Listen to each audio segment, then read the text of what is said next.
Ngayon ay gagawa naman tayo ng malaking sapin, mas malaki ito kisa sa unang ginawa namin.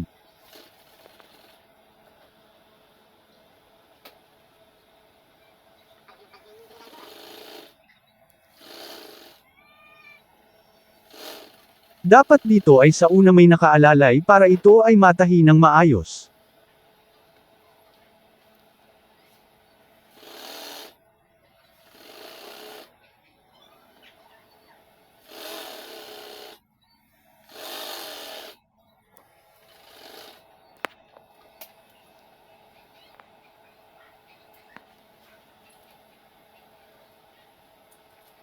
Mahirap ito tahiin dahil ito ay sobrang laki.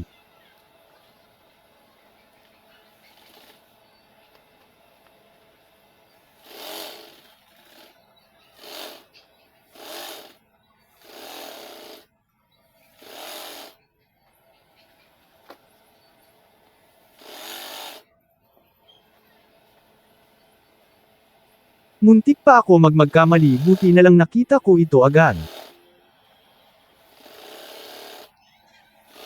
Kapag kasi walang nakaalalay baka magkayukot-yukot yung tahi, din naman ay baka kumilibot.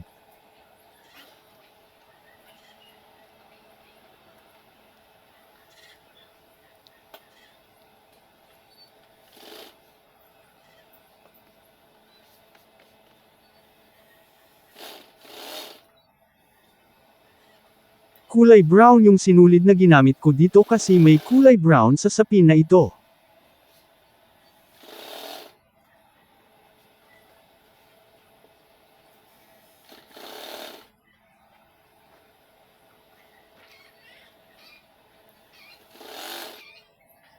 Kalahing araw ko din ito tinahi dahil malaki ang sapin na ito.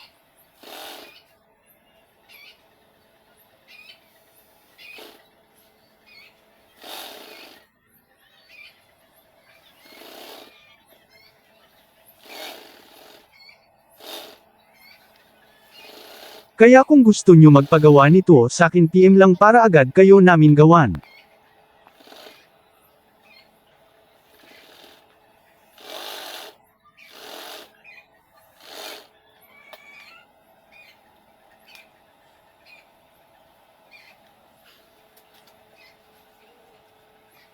Kapag nagkamali kayo ng pagpantay ng tahi inyo baka magkaroon ng lobo-lobo.